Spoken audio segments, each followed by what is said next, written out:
Great. So let's dive right in. And I'm going to just start off with a quick intro into who I am, a little bit of my background. So I got a Bachelor of Science in Molecular Biology from Haverford College back in 2010. And really fresh out of college, I began standardized test prep. So I've got 13, going on 14 years of experience here, predominantly with the SAT and the ACT. And that tallies up to about 7,000 hours of tutoring, probably inching closer to 8,000.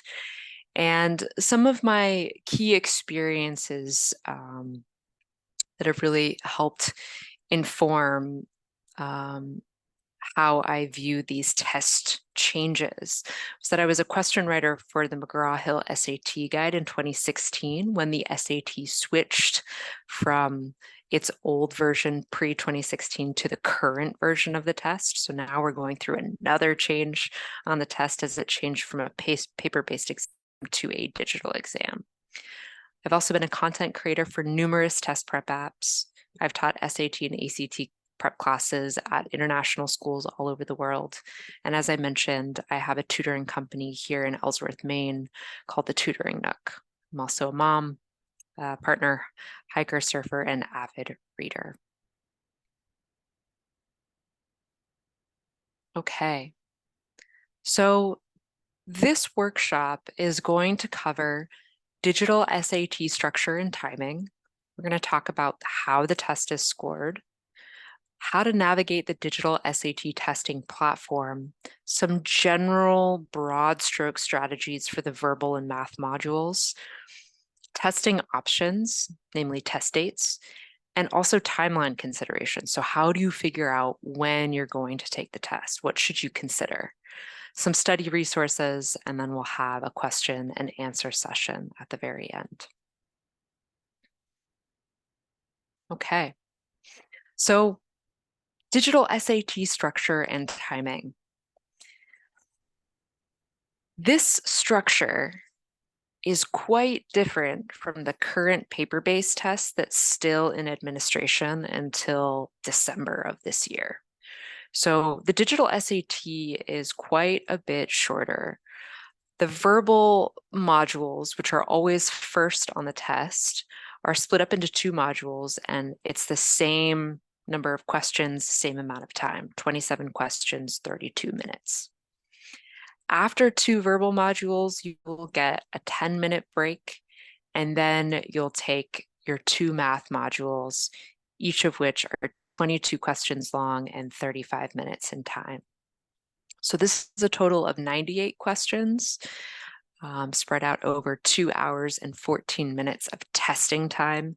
If you include the 10-minute break, this is a 2-hour, 24-minute test. So just to give you a sense of what shifted really drastically here with the digital SAT, if we compare some of these numbers to the paper-based version that's still in circulation as of November 2023, the verbal section of the paper-based test has 96 questions, split up between 52 questions of reading and 44 questions on writing, for a total of 1 hour and 40 minutes of verbal questions.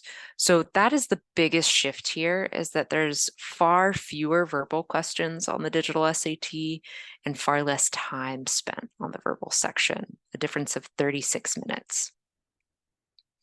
SAT math is pretty similar to what you saw before. On the old SAT, there was a total of 58 questions. So there is quite a difference here. 58 questions versus 44 questions on the digital SAT. And then on the old exam, you had 80 minutes on the math. But for this exam, the digital test, you only have 70 minutes. So not quite as much of a difference for the math as there is for the verbal section here. And the key thing to understand with this SAT is that it's been designed to reduce time pressure. So if you were to look at the time per question for the current paper-based test, it would be less generous than what you get for the digital SAT questions. So in other words, students have more time per question and they're not feeling as stressed as they go through, as time stressed as they go through these modules.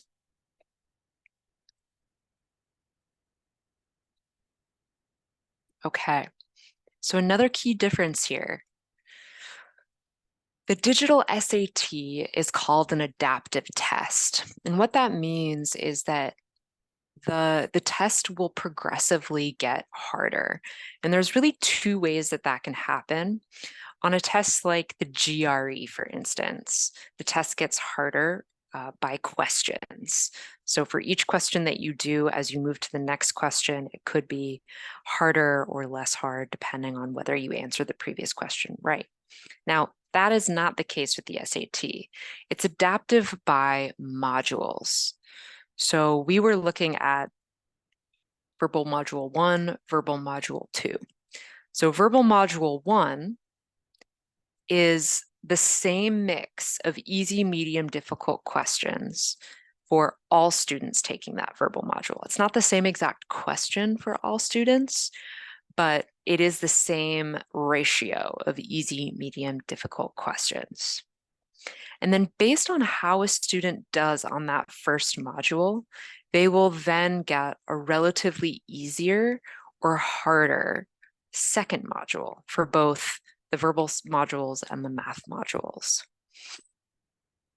So I want to make this really clear that the first module for the verbal section and the math module are critical, because depending on how you do for that first module will determine what I'm calling the score ceiling. So for instance, if you get a certain number of questions wrong, a certain mix of questions wrong in that first module, and your second module is relatively easier, you may not be able to get above a 600 on the verbal section, even if you get every single question right on the second module. Whereas if you get that harder second module, your score ceiling is likely to be that 800. It is that 800.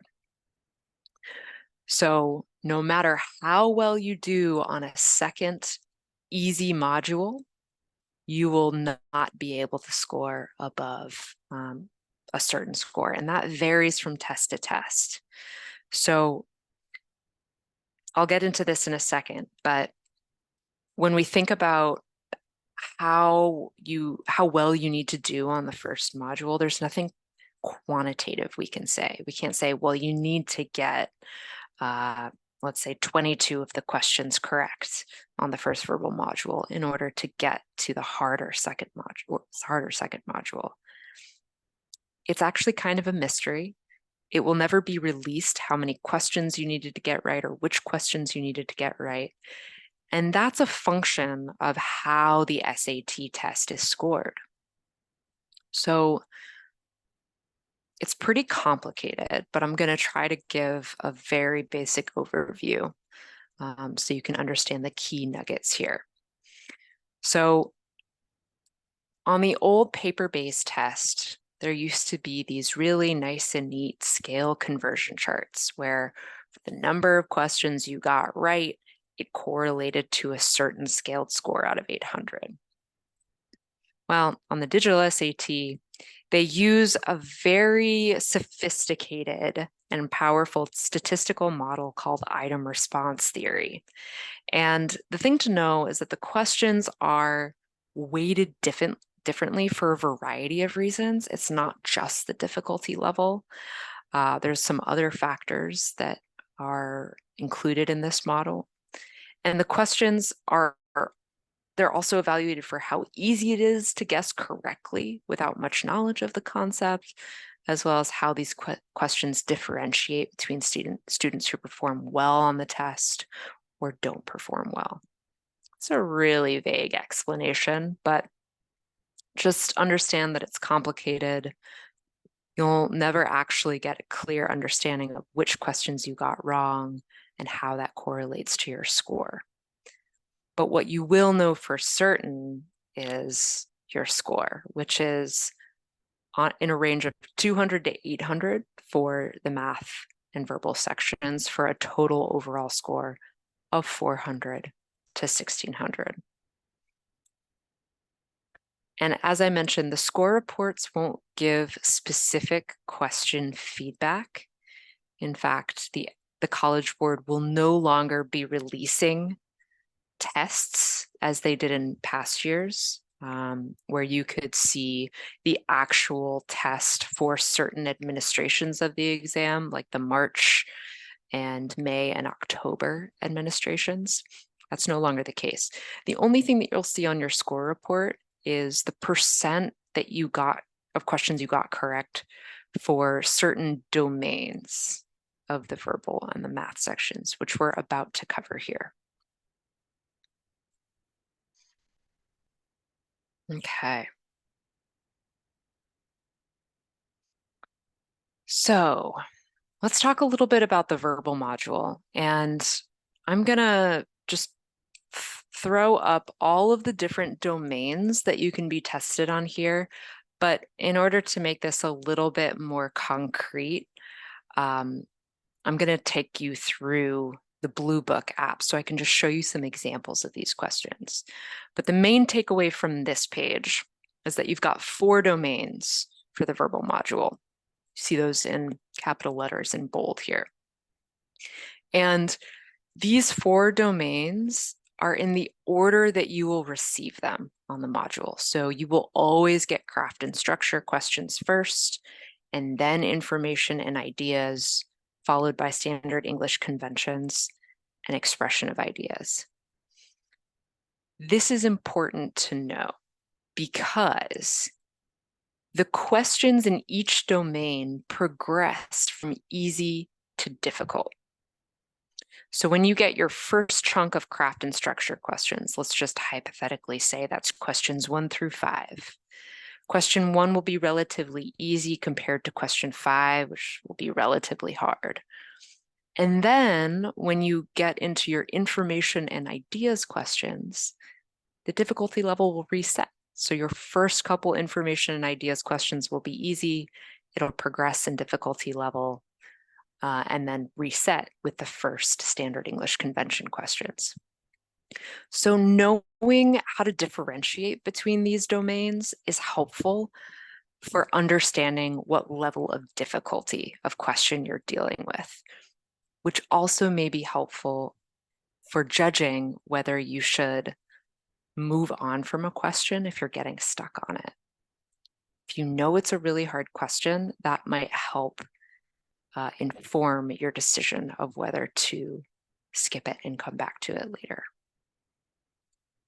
Okay, so bear with me a second. I'm just going to switch over to the Blue Book app so that we can take a look at some of these. And yeah, that should be shared. Please let me know if this is not showing up on your screen. It does look like it is being shared. Ooh, okay. So I apologize. I'm going to save and exit from this. We're going to start with a fresh practice test so we can look at the verbal section. All right. So as I mentioned, the first set of questions that you're going to get are craft and structure questions. And for some of you for whom this is the first time that you're looking at the Blue Book app, don't worry, I'm going to take a second to actually go through some of the features here in a bit. But at first, I just want to show you some of these question types.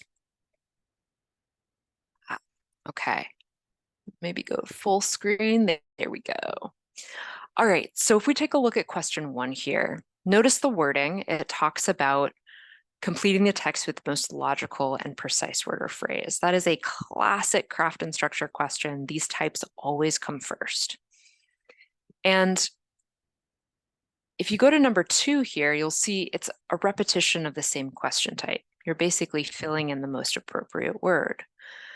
But then when you progress to number 3, it's talking about the function of a sentence in the overall structure of the text. So this is still craft and structure. And anything that's talking about function is craft and structure. And additionally, any comparative texts, you typically only get one question like this on the verbal module, is craft and structure. When we go to question 6, notice that it's asking what is true about Eleanor. Now that's information that you need to extract from the text. So anything that's asking for information from the text or an idea is logically in the information and ideas category. So I'm going to sort of skip ahead here to some of the later information and ideas questions. We've got some that are asking about data from the table that support the researcher's hypothesis. We've got another one here for number 13. And then we have a most logically completes the text question. That's another classic information and ideas question. And this is the last one in this domain, so it's likely going to be one of the harder information and ideas questions. Now look what happens. When we go to 15, we switch over to standard English conventions. And notice how easy it is to recognize this domain. The question does not vary, and it actually uses the domain name in the question. It says conventions of standard English. So knowing that, 15 is probably going to be quite a bit easier than this last standard English conventions question, which is number 21. And then if we go to question 22, we see a question asking about logical transition. That is an expression of ideas type of question. And there's two main types here. You've got one asking about a logical transition, and then you've got one that's asking about sort of synthesizing a set of notes to achieve a certain objective. These are classically at the very end of your verbal module. So it really pays to be able to differentiate between these different domains and take into account the difficulty level of the question that you're on. So that, again, you can make that call. Do I stick with it? Do I really try to figure this out? Or is this supposed to be one of the hardest questions? And maybe I come back later. Okay. So very quickly, I'm going to hop us back over here to the, here we go. So back over to the slideshow, and we're just going to take a quick look at our math module domains. So just like the verbal module, you have 4 domains, and these actually are not that different. They're pretty much exactly the same as the current paper-based SAT.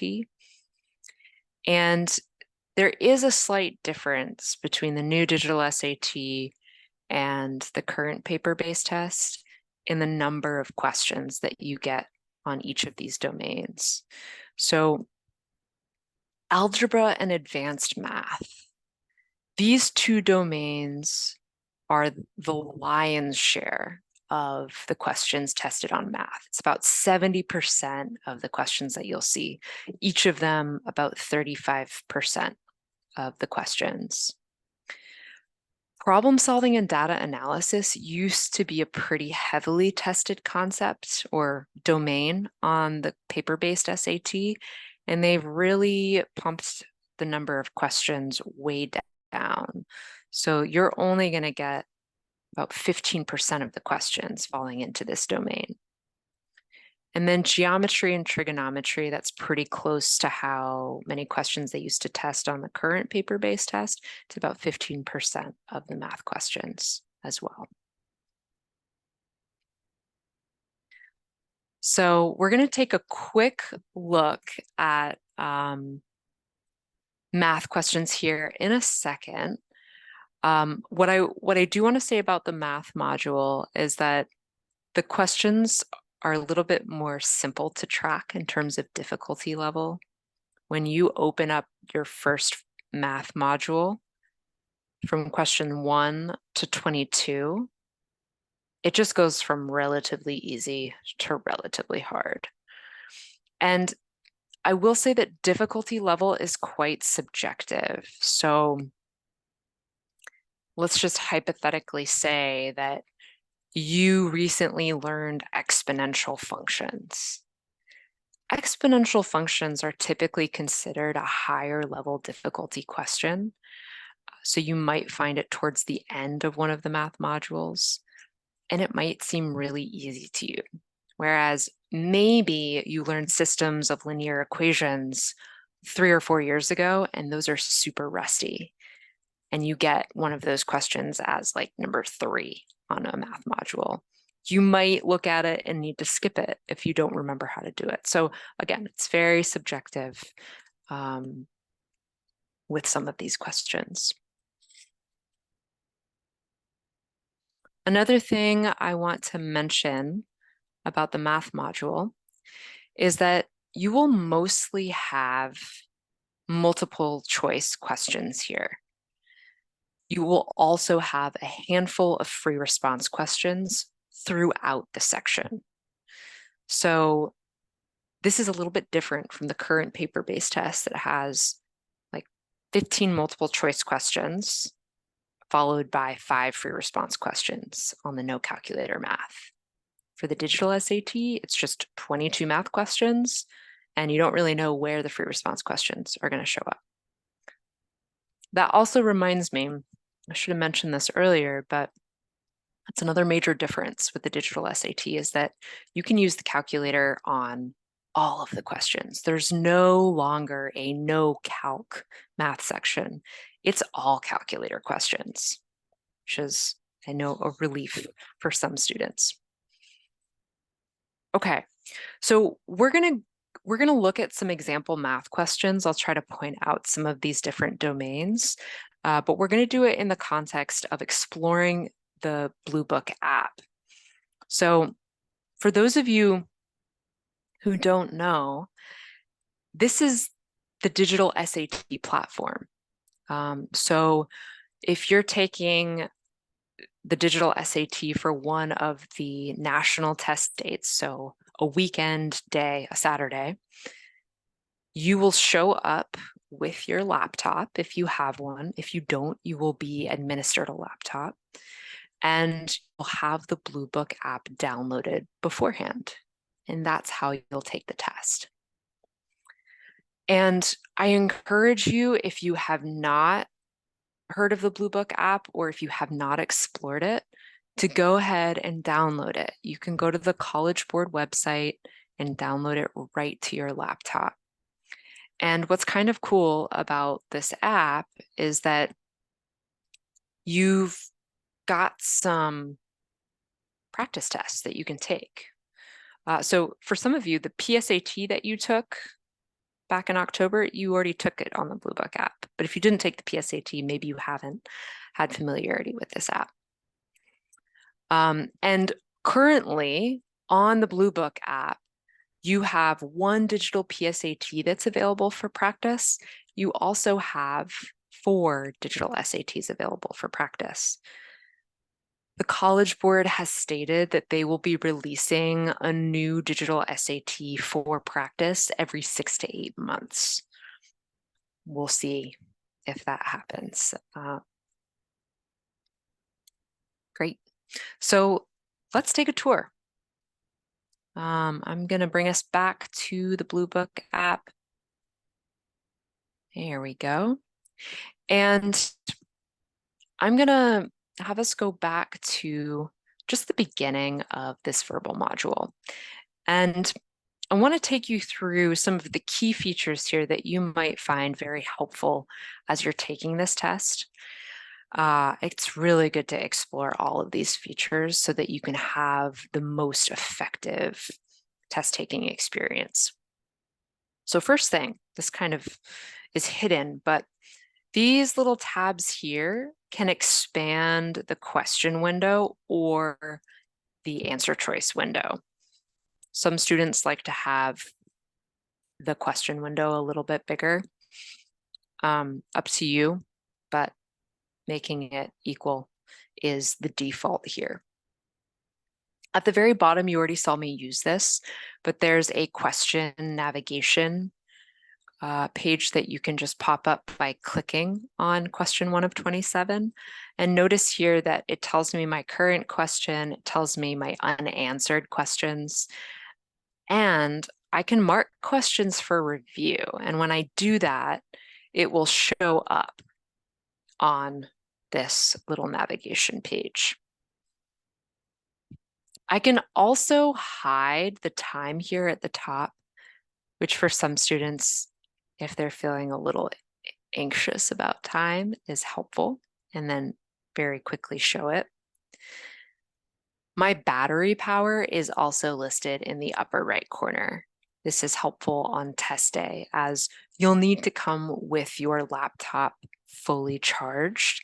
And if you need to charge it during the test, there should be power outlets available for you to use. I really like this feature on the digital SAT platform. This ABC crossed off is to cross off answer choices. And if you go through here, you can undo it in one of two ways. You can actually hit that undo, or you can just select the answer and it will undo it as crossed off. And for some of these features like hiding the clock or crossing off answers, once you enable it for one question, it will then be enabled for subsequent questions until you turn it off. You can also select answers anywhere in the box here. So you don't have to go to the bubble letter A and hit it. You can go all the way to the far end of the box and select that answer. Additionally, there's an annotate tool here, and you have to select the text first and then hit the annotate tool. So if I want to highlight this, I hit annotate, and then I might type something in this annotation box and hit save. So when I hover above it, it tells me the notes. So you want to be a little bit careful about overusing this tool because it takes time, but highlighting important pieces of the sentences may be really helpful, particularly on tough questions, for helping you think through the question. Okay, so just some quick pointers for strategies here on the verbal module. And this is going to be true for the math as well, this broad strategy of play to your strengths.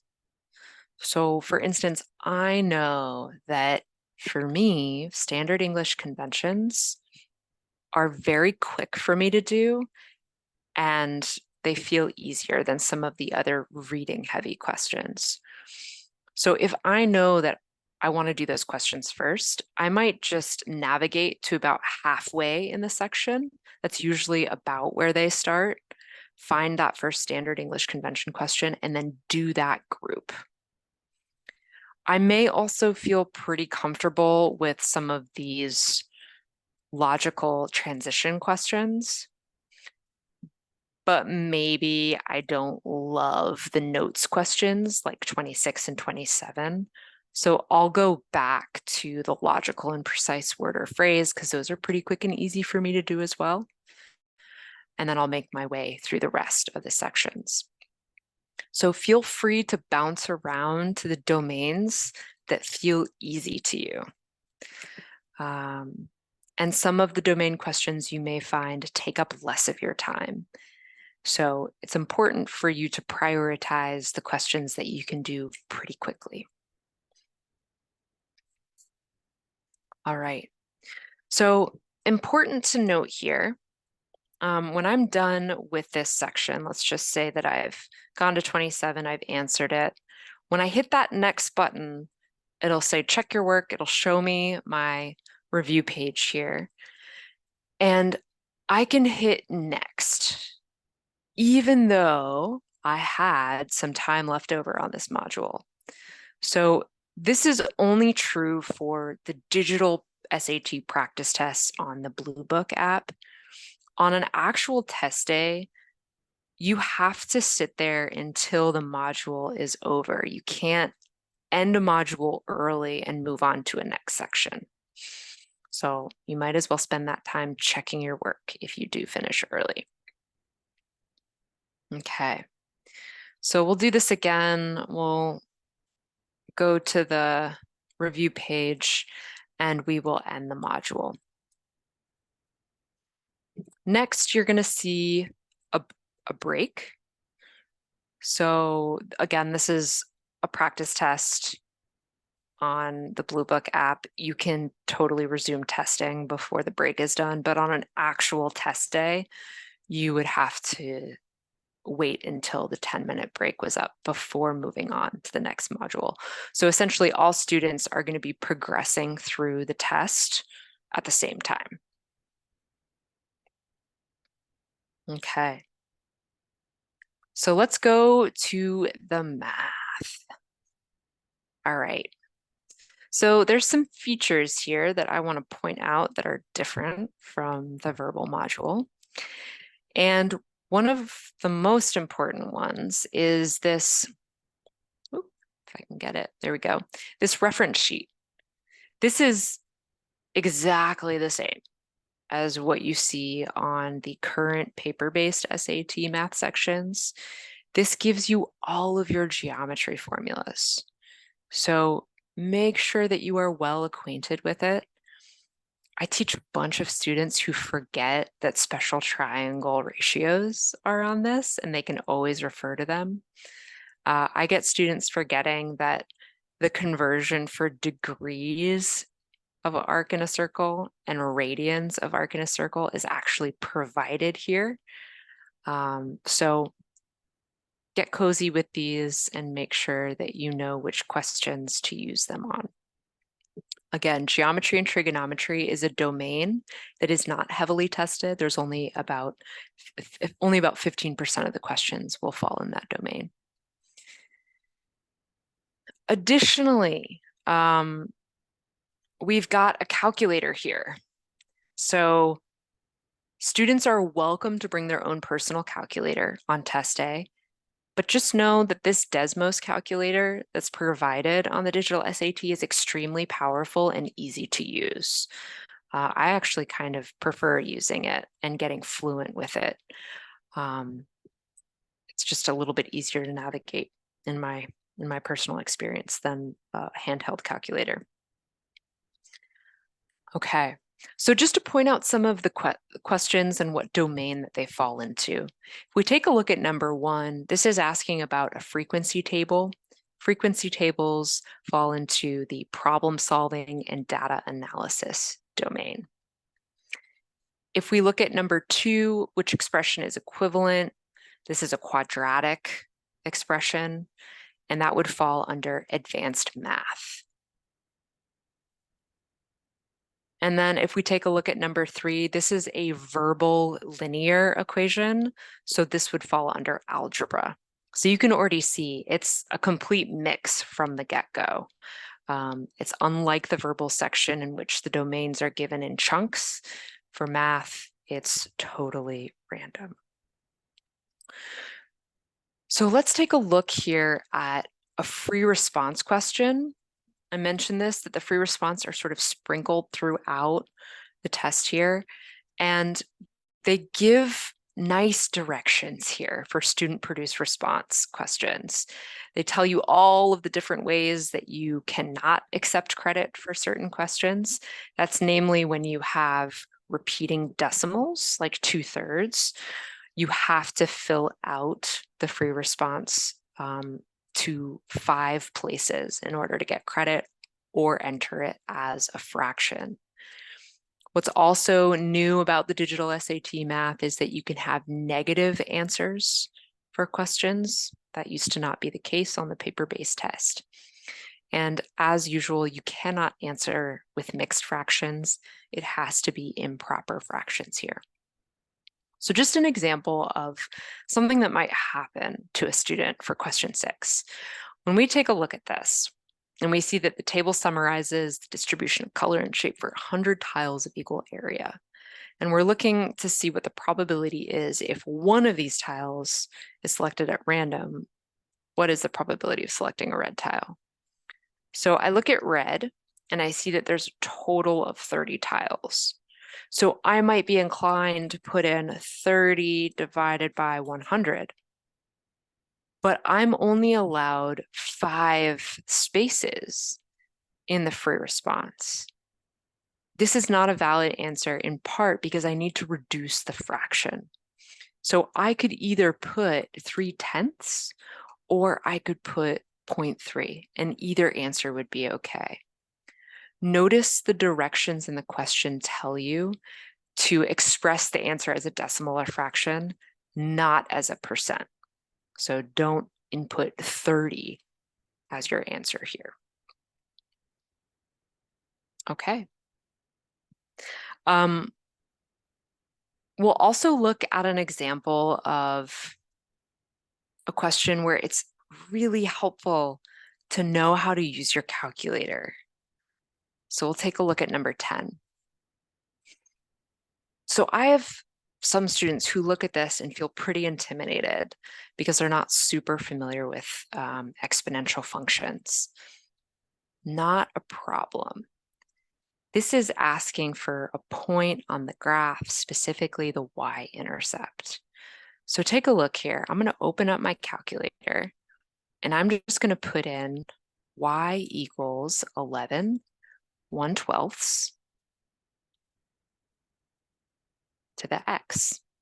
And it gives me my graph. And I'll just zoom out. We're looking for the y-intercept here. And let's see if I can find it. I'm going to zoom in a little bit. There we go. Oh, there it is. Just kind of pops up. 0, 11. Choose A, and then you can continue on. All right.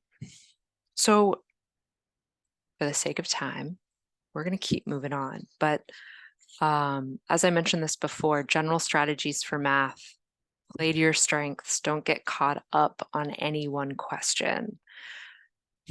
Think about when it's appropriate to use your calculator, or when a calculator might just help you solve the question, even if you feel like there's a way to do it on paper or with applying a certain skill. Calculator is always a good default option. Okay.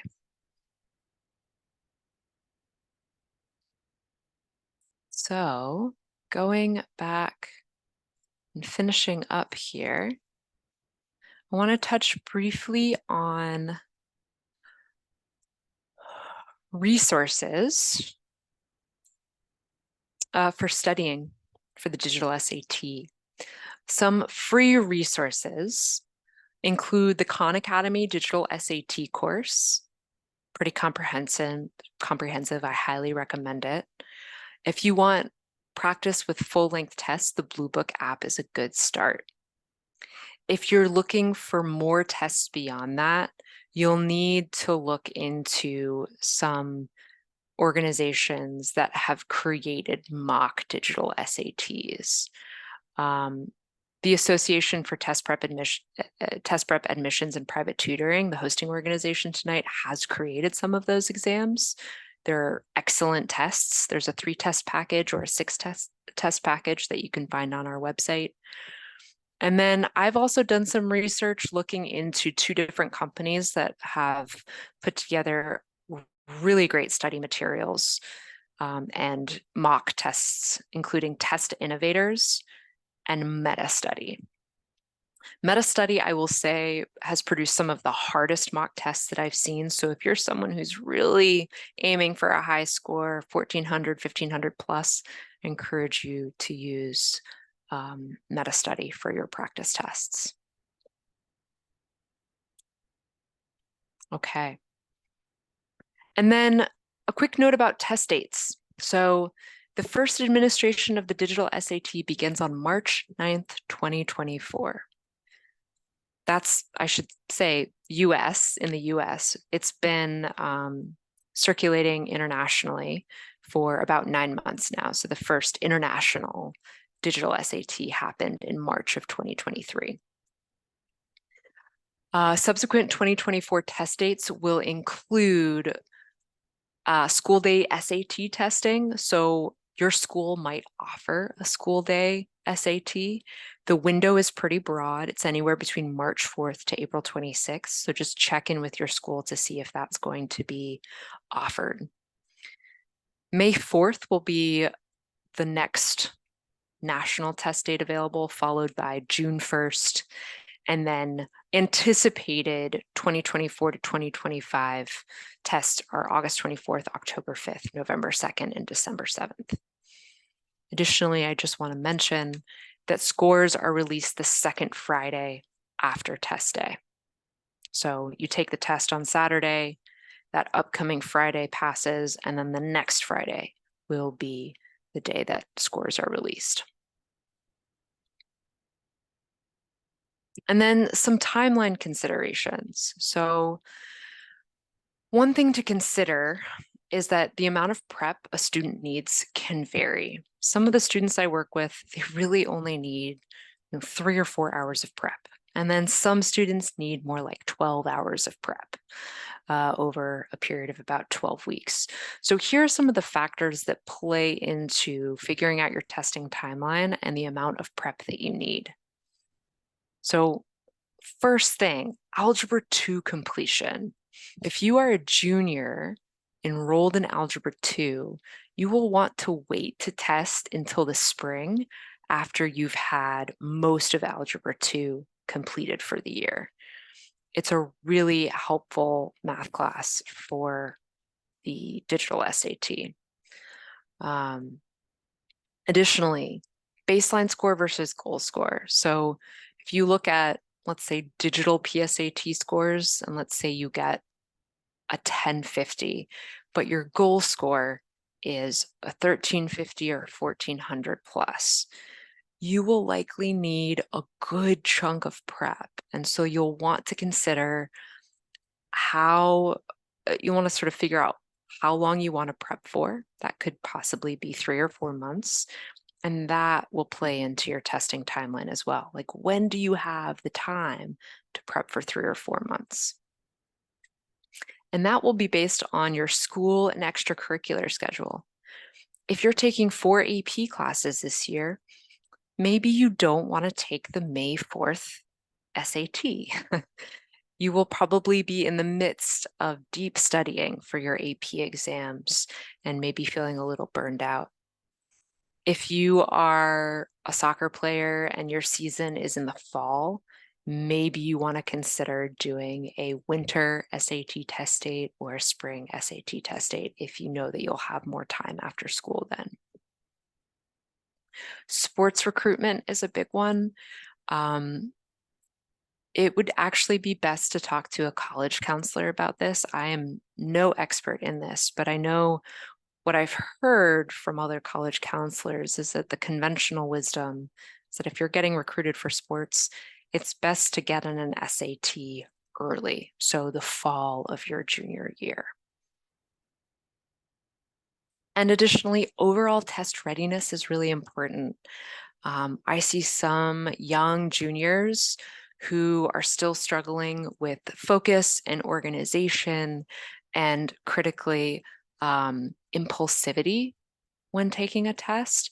And over the course of their junior year, that improves drastically. So just considering how ready you feel for a test, or if it might make sense to give yourself a little bit more time to get some some of those courses your junior year under your belt and feel a little bit more confident going into test prep. All right.